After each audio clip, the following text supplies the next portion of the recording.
Okay, we are at the Surfaces event, International Surfaces event East, and I am with Peter Spirer, the president of Max Wood. You like the company so much, you bought it. I liked it so much I bought it, and wouldn't trade it for all the Windsors in the world. Now, a former carpet guy, and I should say Horizon. Everybody is aware of Horizon and the name that it had, probably the highest style and design operation in this business. Now a hard surface guy. Is that a hard transition? Yeah, it is a hard transition at first. I think there are a lot of difficult things to learn about the differences in those materials and how they get installed and how they handle moisture and the various things that they're exposed to that can make for technical concerns. So it takes a few years to stare at them and read about them and work with them and see how they behave on the floor. But on the whole, the great unifying aspect, it's all flooring.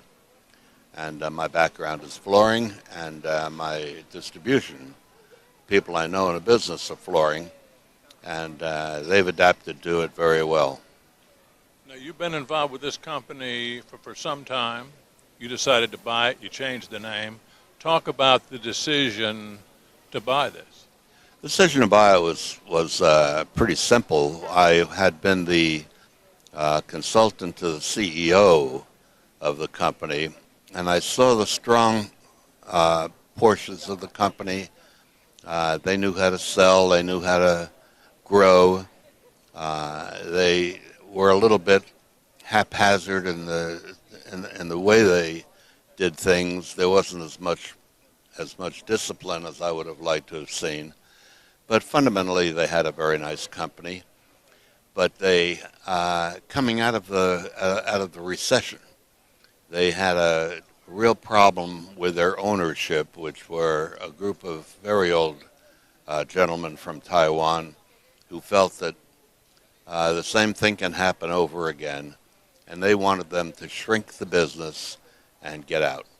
And when that news was announced to me, I felt that I was no longer going to remain on, but I let it be known to them that if they ever want to sell a company, I'd be very interested in buying it.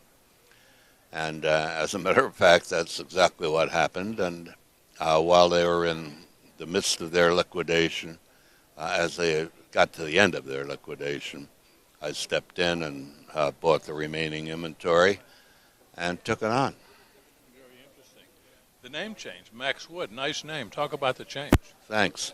The name change was something that I've really been struggling with because I thought Max Windsor had a really nice name. But because of some people who were injured, as they looked at it, by the fact that Max Windsor quit taking care of their complaints when they decided to go out of business. And they didn't stick anybody, any vendors or anything that I know of, but they decided not to issue corrections to these complaints. And so they looked at us and said, well, you're the natural successor, which we weren't. We were nothing more than a company that bought the assets. We didn't buy any liabilities.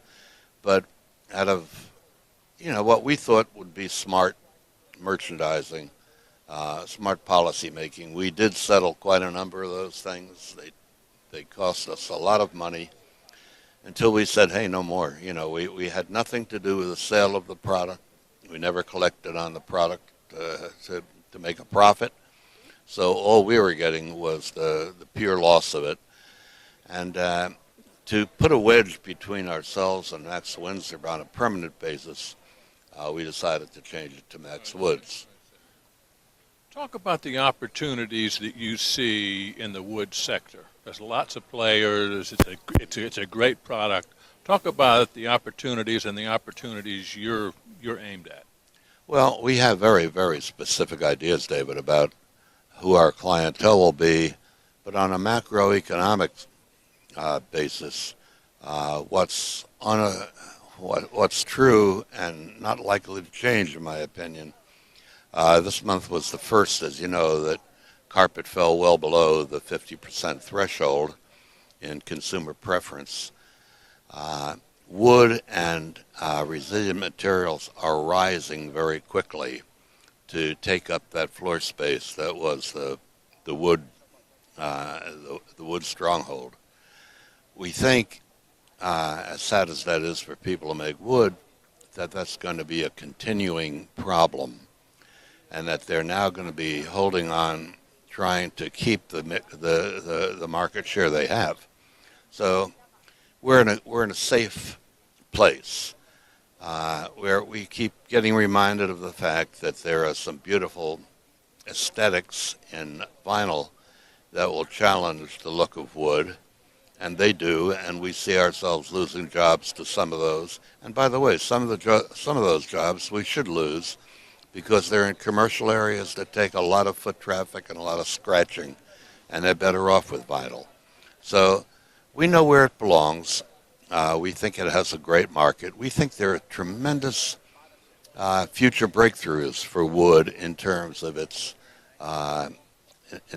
extended use and applicability for more challenging circumstances on the floor, commercial specifically. But no matter what, we haven't seen anything that rivals the feel, just the good feeling as when you're sitting in a room with genuine wood flooring.